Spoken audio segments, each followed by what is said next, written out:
Hi, and welcome to another episode of Tommy's Trains. For as long as I can remember, I've loved trains, especially toy trains, all trains. So I'm really pleased to do some of these videos with you, showing you part of my collection. And as we move forward, I'll pull out more and more of my stuff to show you. Now, a lot of these trains I keep, a lot of them I sell, some I donate to the church, some I just give away.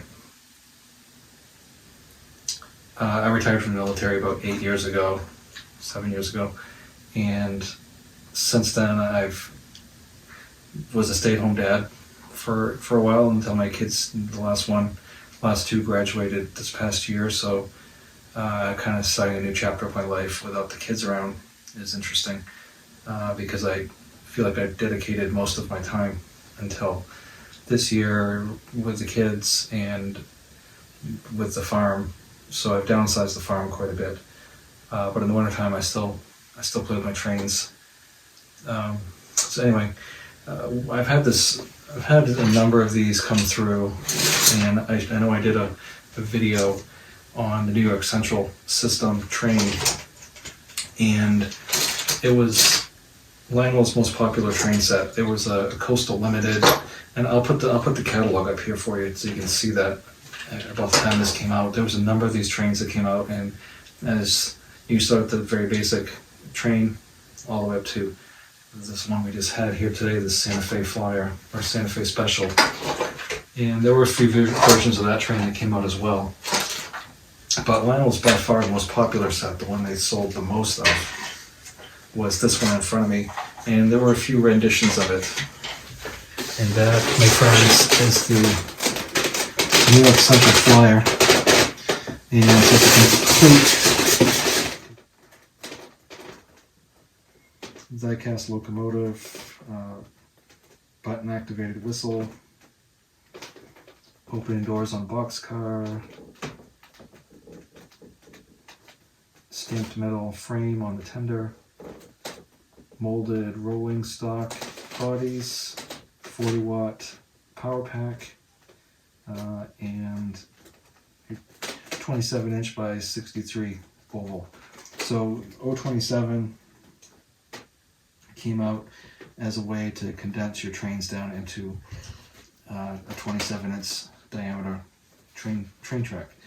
Now, just because it's 027 doesn't mean that it won't run on the other tracks. It just means some of the regular standard O trains, they might not make these curves, like some of those stiff-legged eight-wheel drive trains might not like it very much.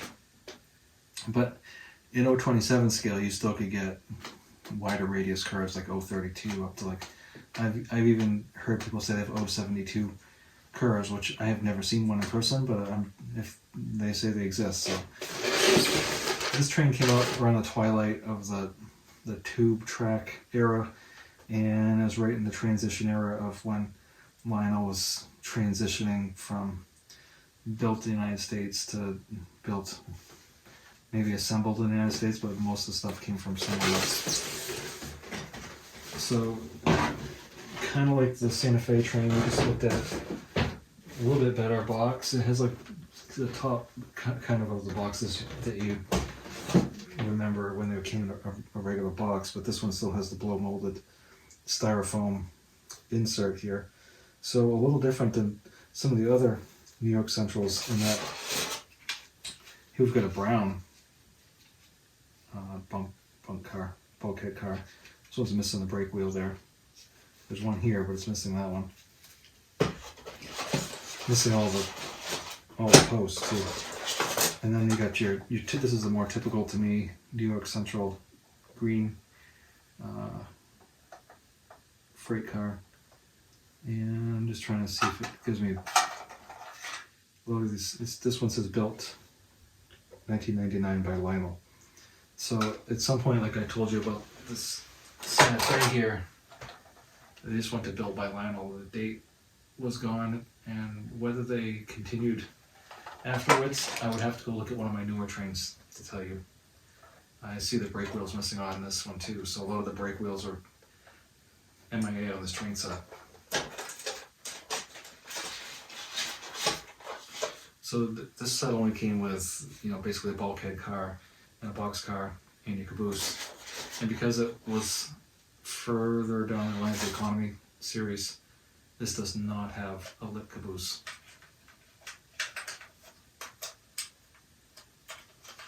Alright. Some of the cabooses that came out in like the 70s, they didn't even have a coupler on the back, which is bizarre because even as a kid growing up, I remember sometimes you'd see a caboose in the middle of the train, and I know now a lot of times they use cabooses when they're like shoving. I've seen them in Vermont in particular, and I know Amtrak uses them, but they'll put a caboose on because they got the train back here and they're into like a confined area, or they're shoving something and they need somebody here to kind of really keep an eye on it. So while cabooses aren't common like they used to be, they still are used in some cases, and they do have couplers on both ends for a reason. So here we go with this die-cast locomotive, and I'm going to show you something funny because the earlier versions of these were different. One was like 8635 and the other one was 8632. I don't recall which one was which. It must have been 8635 was New York Central. But if I go back here and grab our Santa Fe locomotive, they're the same.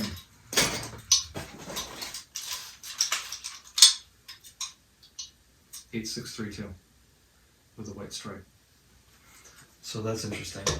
But obviously, it saves a lot of money. They could use the same locomotive and just change the tender on it. So cost saving feature for sure. Bottom piece of track hanging out there. So still around the transition area, this did not have rail sounds. When they came out with the rail sounds locomotive, the New York Central train had separately applied grab rails on it, and the Pennsylvania set had the molded ones like this. So the Pennsylvania set was the bottom introductory set around 2004, 2005. But it came out with they had fast track then, and the rail sounds were available on some of the sets. So this New York Central, I do see some wear on the wheels here, but I do have a traction tire on this one. 442, these were kind of an Atlantic type locomotive, and these were really prolific during the MPC area. So you're going to find, as far as Lionel locomotives go, this is the most common locomotive you're going to find, and there's absolutely nothing wrong with it. They're super reliable. They're fast. They'll pull quite a lot of cars, and I would never be ashamed to have a pile of these. Are they interesting? Maybe not. Maybe they're all run-of-the-mill. Sure. But they are reliable. They run forever, and they're bulletproof. So it's all die-cast. It's a really good heavy locomotive. These are great for like smaller children because when they pick it up and grab it, they're not going to be, when they set it down, getting stuck on little pieces of, the whistle or grab irons or something, getting ripped off. This one doesn't have the crew in it. The newer ones had the crew. The most fragile part of this whole train, believe it or not, is this cast iron die-cast pilot, because if this thing for some reason takes a digger off the table, it hits that, and then you'll find this part is broken off sometimes. But fortunately, I don't have any that are broken, and I'd like to keep it that way. So our tender, not a lot of difference here. These tenders did not have backup lights on them. They were just molded backup lights, nothing fancy. They're both whistle tenders with the die-cast frame, metal drawbar, which is great for kids. It's difficult to break. Really not a point of failure. Operating couplers, but you can see that this tender is pretty much the tender that went on everything. So here we've just got our loop of track. No need to get that out because we've already got it in place.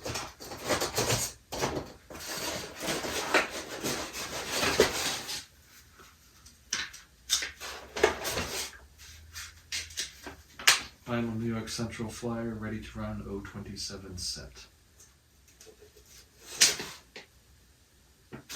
So I believe the Santa Fe was from 99, so it was 96, so a lot of this was probably still made in the United States. Here's our New York Central caboose again. You know, nothing fancy. Operating couplers, metal trucks. It's really super common. It's not worth much money, but it's here. And you know, these are great starter sets for your kids. Like if you're a grandparent or whatever, or you're a parent and you want to get your kids into Lionel trains, do not go buy the Lion Chief. Do not go buy the $300-400 set. Get them. Sometimes you can get these sets right here without the box for $50. And start out with a very basic Lionel track. These tube tracks, they're, you know, people, they can't give these away. So you can go to any train show and you could just come out of there with a fistful of this stuff for $5. The fast track, I do like it, but it's loud and it works best on a foam board.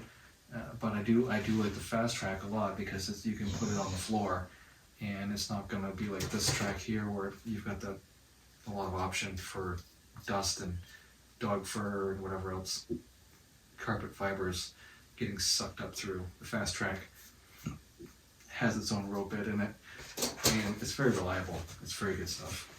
Yeah, but fast track like this track is steel, so you need to keep it out of a humid environment and you need to keep it clean. No need to take this transformer out, it's exactly like that one.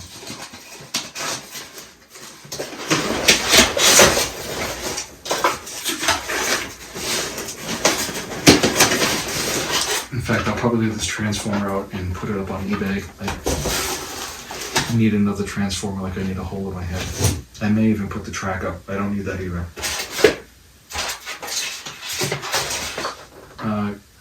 Standard with the trains at this point to get the track clips, and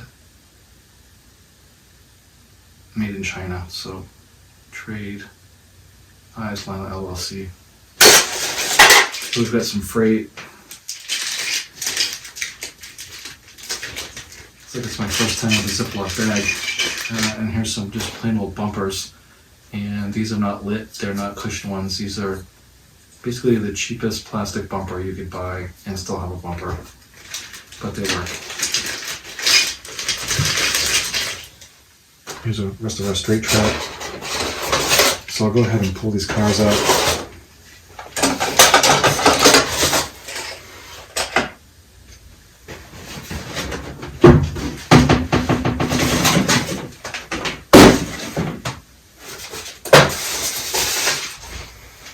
So unlike the newer trains like the Catos, like you could not run a double header with these. They don't think that way. And it wouldn't really work anyway because they only have couplers on the tenders.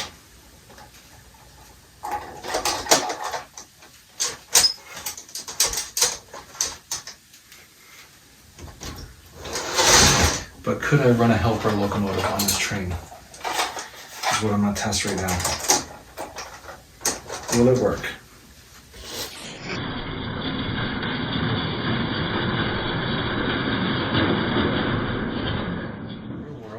You know, when you get to a grade, you would have found this a lot, especially here in New England, where they were trying to get trains over a mountain. They would station a helper locomotive somewhere near the hill that they wanted to get over. And they would take that train and push it at the end. So they would put the caboose on, obviously. So what I want to test is, can I run a helper train on this set? What happens? Am I going to run into trouble? The hardest part is going to be making sure that the locomotives are in the right gear. Like, what is one going to be in neutral? Is one going to be in forward? Is one going to be in reverse? How do I make sure that the next gear I send these trains is the one I want? So like this one here wants to go forward, that one's in neutral. That one wants to go in reverse, this one's in neutral. So reverse, forward. So what you kind of have to do is guess. So that one's in forward right now. So let's see if I can make this work. The next throttle engagement for that should be neutral, and hopefully neutral for both. But this has an auto reset feature, so when you take it off, it screws it up too. So let's see.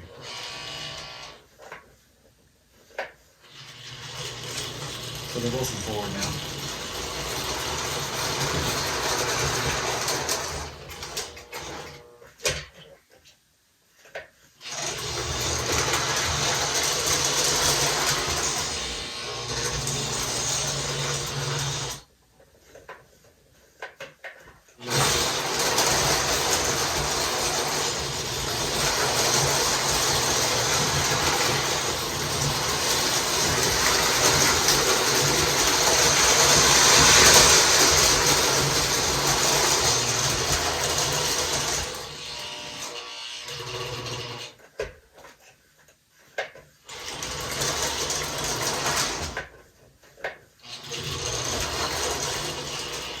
Yeah, so what you're going to find is that with sometimes there's a momentary lapse of voltage or voltage drop, or the reversing unit somehow missenses. It's going to be very, very difficult to keep both of these trains in the right gear, whether it be forward or neutral or reverse or whatever. So you may be able to get the sync together, but one's going to have a load on it, so that one's going to be slower, the other one will be faster, so you're going to have one back here trying to spin and push on it. So I do not recommend, by the looks of this, of trying to run a helper locomotive, even though it would be fun. It would be super fun. So whereas the Katos, you can kind of do it, you can run back to back. These were not designed that way.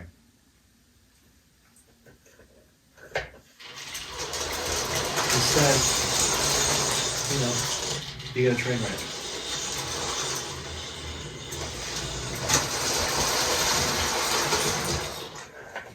So will this train struggle to pull all these cars? We've got quite a few.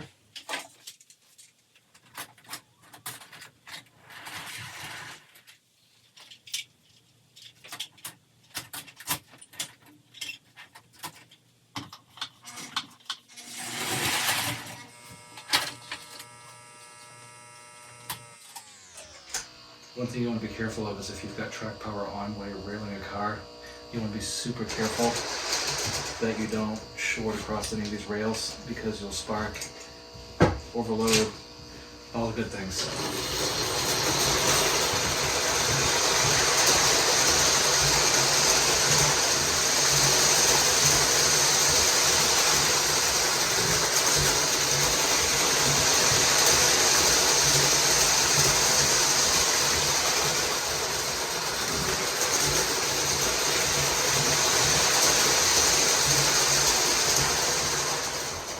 We're in good shape, and yeah, I'm impressed. No trouble at all pulling, let's see, 1, 2, 3, 4, 5, 6, 7, 8 cars with this 442. No problem whatsoever. Going up a trestle, I don't know. It has a traction tire on it, and the engine's pretty heavy, so probably if you get a good running start on it, you might make it. But it's just one of those things that's fun to try. So if you have a trestle set and you want to see what you can pull, that was always a fun thing to do. When I was a kid too, it's almost like a tractor pull, like how much stuff can I pull up this hill before it breaks loose. Anyway, I really hope you've enjoyed this episode of Tommy's Trains, and I've got more to come. Thanks for watching, and I'll talk to you next time.